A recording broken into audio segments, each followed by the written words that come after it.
सपा नेता शिव प्रसाद गौतम है और इनसे हम बात करेंगे कि भारतीय जनता पार्टी के कद्दावर नेता यूपी में 80 और पूरे देश में 400 पार की बातें कह रहे हैं। क्या वाकई ये सही है? समाजवादी पार्टी के नेता ये बताएंगे कि यूपी में क्या चल रहा है, यूपी को लेकर क्या कहेंगे, समाजवादी कहाँ पे खड़ी है। इस समय यूपी में अफरा तफरी का माहौल है। बेरोजगार परेशान हैं, किसान परेशान हैं, मजदूर परेशान हैं, सभी लोग परेशान हैं। महंगाई इतनी चरम सीमा पर है। पढ़े लिखे नौजवान अपने भविष्य के प्रति चिंतित हैं कि पढ़ तो रहा हूँ, पढ़ के करूँगा क्या, कहीं नौकरी नहीं है, कहीं नहीं। तैयारी करने वाले बच्चे दर दर की ठोकर खा रहे हैं। 79,000 छात्र अपनी नौकरी के लिए सड़कों पर आंदोलित है, लेकिन ये सरकार नहीं सुन रही है। तो आने वाला समय बहुत ही दयनीय है। हमारे यशस्वी प्रधानमंत्री जी, हमारे गारंटी प्रधानमंत्री जी 400 पार की बात करते हैं। अगर उनको इतनी कॉन्फिडेंस है तो बैलेट पेपर से क्यों नहीं चुनाव करा देते? सब समझ में आ जाएगा। और जानते हैं कि मेरे पास मशीन है, मेरे पास ईवीएम मशीन है, जो मैं चाहूँगा वो कर लूँगा।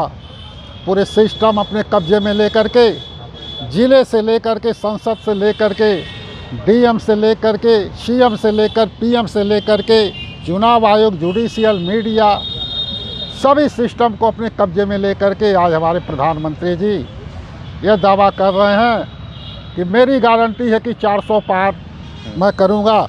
जब इतना मेरे यशस्वी प्रधानमंत्री के पास ताकत है, इतना लोकप्रियता है, तो आकर के बैलेट पेपर से चुनाव करा करके। आप जो 400 की बात कर रहे हैं तो हो सकता है काम किए हैं, अपने काम के बदौलत वो बात कर रहे हैं, तो आप लोगों को काम नहीं दिख रहा है क्या? अरे तो वही तो मैं कह रहा हूँ। हमारे यशस्वी प्रधानमंत्री जी इतना काम किए, इतना काम किए हैं, इतना नौकरी दिए हैं, हाँ, इतना रोजगार दिए हैं, तो बैलेट पेपर से चुनाव करा ले, समझ में आ जाएगा। लेकिन बैलेट पेपर के नाम पर सो पीछे भाग रहे हैं। हाँ, हमारे सुप्रीम कोर्ट के वकील इतना आंदोलनरत हैं, लेकिन उस पर भी यशस्वी प्रधानमंत्री जी की निगाह नहीं जा रही, गृह मंत्री की निगाह नहीं जा रही है। वो लोग जैसे कान में तेल डाल करके पड़े हुए हैं। वो लोग ईवीएम मशीन को छोड़ना नहीं चाहते। ईवीएम मशीन उनकी बहुत बड़ी ताकत है, बहुत बड़ी हिम्मत है। ईवीएम मशीन के बदौलत इस देश को बहुत पीछे ले जा रहे हैं। देश की करेंसी दिन प्रतिदिन गिरती जा रही है। आज ऐसा कि $1 की कीमत लगभग 83 रुपये के बराबर हो गया है। जो सामान मिलता था 2014 के पहले, जो सामान मिलता था वो जस्ट दुगना हो गया। हर चीज़ में महंगाई बढ़ गई। एकदम देश में तबाही मची हुई, अफरा तफरी का माहौल पैदा हुआ है। इस वजह से देश बहुत ही चिंता में डूबा हुआ है कि यह कैसे देश 2014 के पहले कैसे भारत बनेगा, कैसे खुशहाली आएगी, कैसे अमन चैन आएगा, इस पर लेकर के समाजवादी कारवां को कैसे आगे बढ़ाएंगे, और खासकर चंदौली लोकसभा सीट को लेकर। हमारे राष्ट्रीय अध्यक्ष माननीय अखिलेश यादव के सिपाही सभी लोग तन मन धन से चुनाव में लगे हुए हैं। हमारे चंदौली लोकसभा के यशस्वी प्रतिभाशाली प्रत्याशी माननीय वीरेंद्र सिंह की अगुवाई में हम लोग काम कर रहे हैं, और निश्चित है कि हम लोग चंदौली लोकसभा में विजयश्री हासिल करेंगे।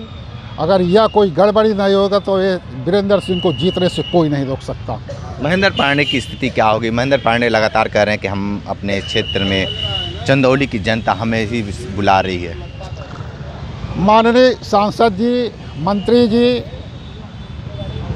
पांडे जी भारी उद्योग मंत्री हैं। अब तक तो चाहे होते बहुत विकास हो गया होता। कोई कंपनी, कोई कल कारखाना खोल दिए होते तो हजारों युवा बेरोजगार को नौकरी मिल गई होती।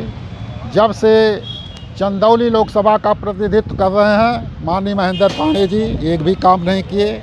गांव में एक हैंडपाइप नहीं लगे, बिजली के क्षेत्र में काम नहीं किए, शिक्षा के क्षेत्र में काम नहीं किए, स्वास्थ्य के क्षेत्र में नहीं काम किए। और हमारे यशस्वी प्रधानमंत्री जो कुछ चाहें वो कर सकते हैं। उनके विषय में क्या कहना है, जनता जानती है, जनता देख रही है। जनता लाचार है, बेसहारा है, देखते हुए कुछ नहीं कर रही है। और चंदौली लोकसभा की क्या कहा जाए, जो तस्वीर है आप लोग देख ही रहे हैं। आने वाले समय में निश्चित है कि लोकसभा चुनाव में समाजवादी पार्टी के प्रत्याशी माननीय वीरेंद्र सिंह भारी वोटों से विजयी हासिल करेंगे। ठीक है, तो आप सपा नेता को सुन रहे थे, बहुत सारी बातें बताए हैं, लेकिन जिस तरीके से लगातार ये कहा जाता है कि ईवीएम को लेकर हमेशा प्रश्न खड़ा किया जाता है और इस समय वर्तमान समय में यूपी में 80 और देश में 400 पार की जो बातें कह रही है, कितना सच्चाई और धरातल पे आएगा देखना दिलचस्प होगा। तो हमारे साथ बने रहिए न्यूज़ बकेट के साथ में, दीजिए इजाज़त, नमस्कार। पेश है न्यूज बकेट हिंदी मासिक पत्रिका। पढ़ें इस महीने की पूरी खबर विस्तार से हमारे न्यूज बकेट की मैगजीन में। हमारी ई मैगजीन को मुफ्त में पढ़ने के लिए अभी लॉगिन करें www.newsbucket.in पर। इसके अलावा रोज की ताज़ा खबरों के लिए हमारे YouTube चैनल को तुरंत सब्सक्राइब करें।